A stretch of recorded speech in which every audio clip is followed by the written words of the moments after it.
तो हेलो दोस्तों, NDA by UPSC की इस लेटेस्ट लाइव स्ट्रीम में आपका स्वागत है। तो दोस्तों, आज हम बात करने वाले हैं अल्फा पिरिगिडन प्रयोग एटॉम चैप्टर तीसरा लेक्चर है।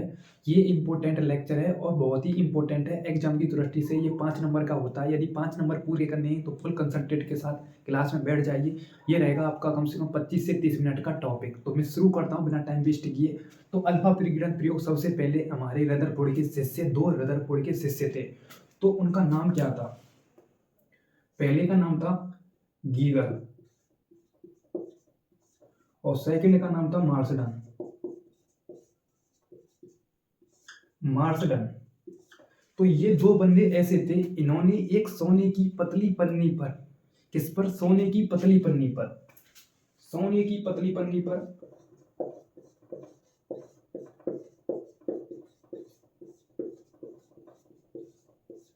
सोने की पतली पन्नी पर एक एक्सपेरिमेंट किया। तो इनके एक्सपेरिमेंट से कुछ निष्कर्ष निकले, तभी रदरफोर्ड भाई साहब आकर कूद गए। रदरफोर्ड भाई साहब जब ही आकर कूद गए तो ये 1811 की बात है। सबसे पहले कब की? 1811 ईस्वी की बात है। ओके, 1811 ईस्वी की बात है ये। तो ये 1811 ईस्वी में हुआ क्या था? सॉरी, ये 1811 नहीं, मिस्टेक हो गई, 1911। तो 1911 ईस्वी में जब हमारे गीगर और मार्टिन रदरफोर्ड के शिष्य थे ये, तो इन्होंने एक सोने की पतली पन्नी पर कुछ एक्सपेरिमेंट किया। उनके एक्सपेरिमेंट से तभी निष्कर्ष निकले। तो इन निष्कर्षों को पूरा करने के लिए रदरफोर्ड भाई साहब ने एक एक्सपेरिमेंट दिया जिसको नाम दिया जाता है अल्फा पिरिगिडन प्रयोग। तो अब मैं अल्फा पिरिगिडन प्रयोग बताऊंगा, उससे पहले मैं आपको एक इसका स्ट्रक्चर बनाऊंगा, यानी डायग्राम बनाऊंगा। तब मैं आपको ये समझाऊंगा कि अल्फा पिरिगिडन प्रयोग होता क्या है। ओके, तो देखते जाइए। ये क्या है? आपका नाभिक। मैंने मान लिया यहाँ पर नाभिक, और मैंने ये प्रोडक्ट एवोल्यूशन 83 BI 214 का एक एलिमेंट ले लिया।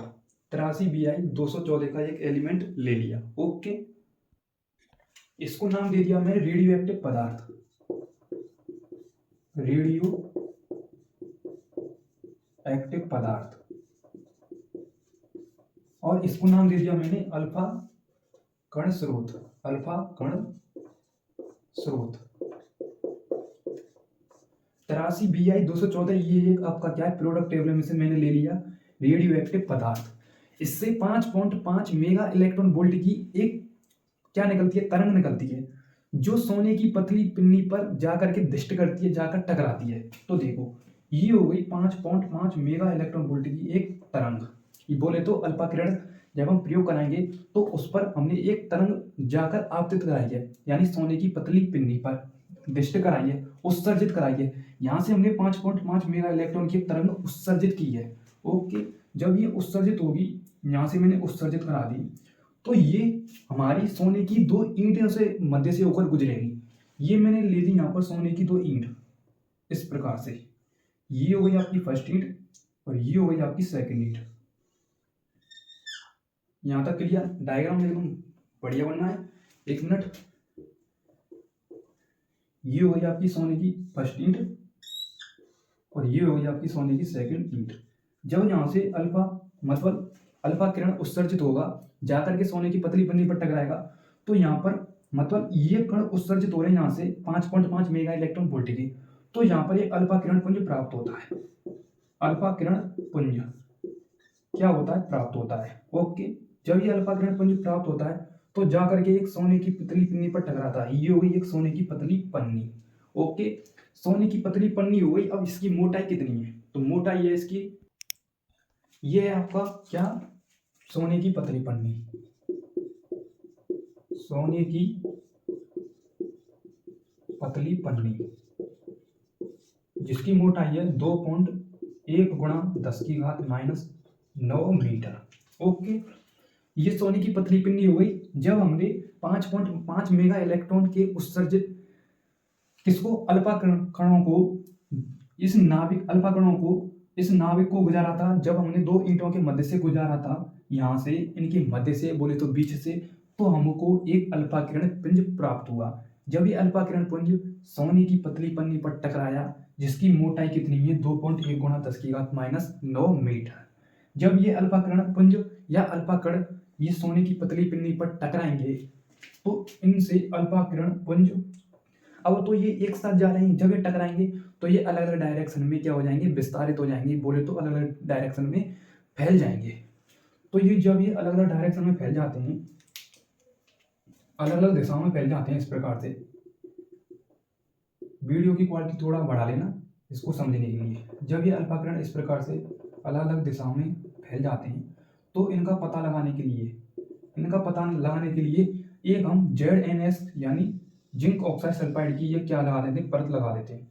ये हो गया आपका एक ZNS का पर्दा, इसको नाम क्या दे दिया मैंने, ZNS का पर्दा। ओके, ये क्या है, ZNS का पर्दा, ZNS का, ओके, ZNS का। यहां तक क्लियर। दोबारा से एक और बार देखो, सबसे पहले हमने लिया 83Bi214 का एक रेडियो एक्टिव पदार्थ। इस रेडियो एक्टिव पदार्थ को हमने एक इवन नाम दे दिया, स्पोंटिको अल्फा कण स्रोत।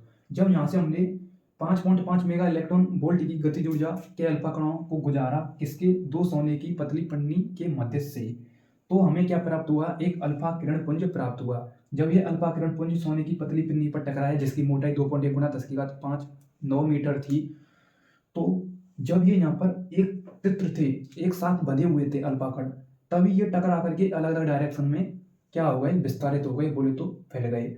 जब ये अलग अलग डायरेक्शन में फैल गए तो जा करके ये ZNS के पर्दे पर टकराएंगे तो सबसे पहले इनका सामना किससे होगा, ZNS के पर्दे से। ZNS के पर्दे से सामना होगा तो यहाँ पर चिंगारियां उत्पन्न होंगी। इन चिंगारियों को देखने के लिए पर्दे के पीछे, जस्ट पीछे एक क्या, सूक्ष्मदर्शी उपस्थित होता है। क्या होता है, सूक्ष्मदर्शी, तभी तो हम देख पाएंगे इन अल्फा कणों को। ठीक है, यहाँ पर होता है एक सूक्ष्मदर्शी, मैंने इसको नाम दे दिया सूक्ष्मदर्शी, बोले तो देखने वाला। ठीक है, ये हो गया आपका सूक्ष्मदर्शी, मैंने इसको नाम दे दिया सूक्ष्मदर्शी। सूक्ष्मदर्शी,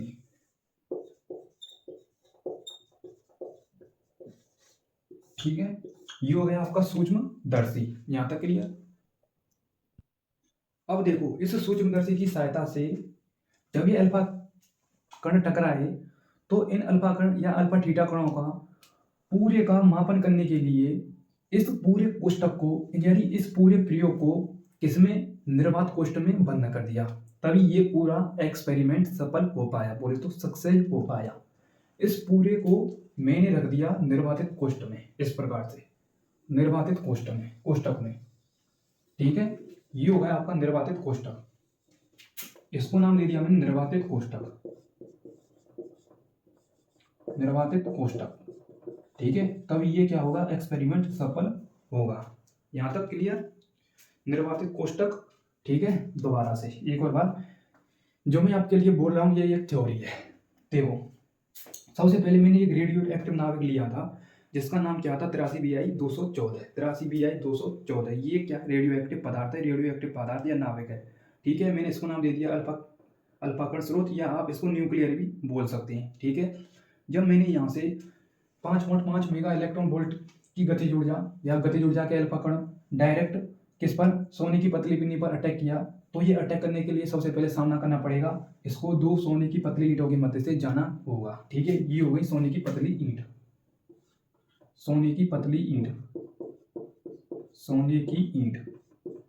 ये कुछ ऐसे ही नाम है, सोने की ईंट और चांदी की ईंट। तभी ये यहाँ से निकलेगा अल्फा कण, तो ये अल्फा किरण पुंज का निर्माण करेगा। ठीक है, जब ये अल्फा किरण पुंज सोने की पतली पिन्नी पर टकराएगा जिसकी मोटाई 2.1 गुना 10 की घात -9 मीटर है, तो ये एक ZNS के पर्दे पर फैल जाएगा। ठीक है, जब ये ZNS के पर्दे से टकराएगा तो यहाँ पर एक चिंगारियां उत्पन्न होगी, जिन चिंगारियों को देखने के लिए जस्ट पीछे इस सोने की पतली पन्नी पर अल्फा कण चलायमान होते हैं, और इन चलायमान थीटा कणों को देखने के लिए या अल्फा कणों को देखने के लिए ZNS का पर्दा चढ़ा होता है, और इस पर एक सूक्ष्मदर्शी लगा होता है जिससे हम देख सकते हैं अल्फा थीटा कणों को। और ये पूरा कोष्टक या पूरा एक्सपेरिमेंट एक निर्वातित कोष्ठ में कराया जाता है। ये इसकी थ्योरी है। अब मैं आपके लिए इसकी थ्योरी दे सकता हूँ और शेयर भी कर सकता हूँ। तो थ्योरी लिखते हैं, पहले इसका एक बार स्क्रीनशॉट लें इज्जतपूर्वक।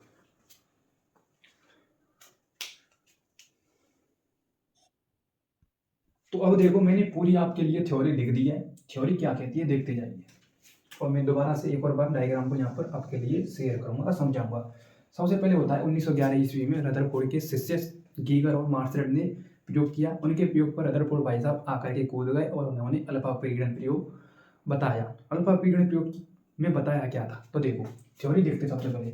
अल्फा प्रयोग में रेडियो एक्टिव नाभिक 83 BI 214 शायद BI एक प्रोडक्ट टेबल का एक एलिमेंट है, शायद बेरिलियम दिस है मेरे हिसाब से, और आप देख लेना कोई कंफ्यूजन हो तो, ठीक है। तो देखो ये क्या है, एक नाभिक यहाँ पर हो गया 83 BI 214, ठीक है। ये हो गया यहाँ से 5.5 मेगा इलेक्ट्रॉन वोल्ट का क्या हो गया, गतिज ऊर्जा के अल्फा कणों को शीशे की ईंटों के मध्य से गुजारा जाता है। वो शीशे की ईंट थी, दो ये होगी शीशे की ईंट। शीशे की ईंट से जैसे गुजारेंगे तो अल्फा किरणपुंज प्राप्त होगा। अल्फा किरणपुंज जैसे ही प्राप्त होगा तो क्या कहता है, पन्नी पर आपतित अल्फा किरणपुंज प्राप्त होता है तो अल्फा किरणपुंज को सोने की पतली पिन्नी पर आपतित किया जाता है। अल्फा किरणपुंज प्राप्त होगा, ये होगी सोने की पतली पिन्नी जिसकी मोटाई 2.1 गुणा 10 की घात क्या है -9 मीटर। कितनी मोटाई है, 2.1 गुणा 10 की घात -9 मीटर। इस पर टकराएंगे तो अल्फा किरण अलग अलग दिशाओं में क्या हो जाएंगे, पीड़ित हो जाएंगे। क्या हो जाएंगे, प्रपीड़ित हो जाएंगे। इस पन्नी से टकराने के बाद अल्फा किरण अलग अलग दिशाओं में पीड़ित हो जाते हैं। इन अल्फा किरणों का पता लगाने के लिए जस्ट अल्फा किरणों के पीछे एक ZnS का पर्दा होता है, जिंक सल्फाइड ऑक्साइड का, ZnS, ठीक है, ZnS, ठीक है, के पीछे पर्दा उपस्थित होता है, ठीक है। और इसके पीछे एक सूक्ष्मदर्शी लगा होता है। जैसे ही अल्फा किरण ZnS के पर्दे पर टकराते हैं तो चिंगारियां उत्पन्न होती हैं और पूरा ये प्रयोग एक निर्वात कोष्ठ में कराया जाता है। तो ये हो गया आपका अल्फा पीरियड प्रयोग। अब इससे कुछ अधिकांश पॉइंट बनते हैं, अल्फा किरण के अधिकांश पॉइंट। अभी ये फिनिश नहीं हुआ है, ठीक है, अभी फिनिश नहीं हुआ है, अभी तो बहुत कुछ है इसमें।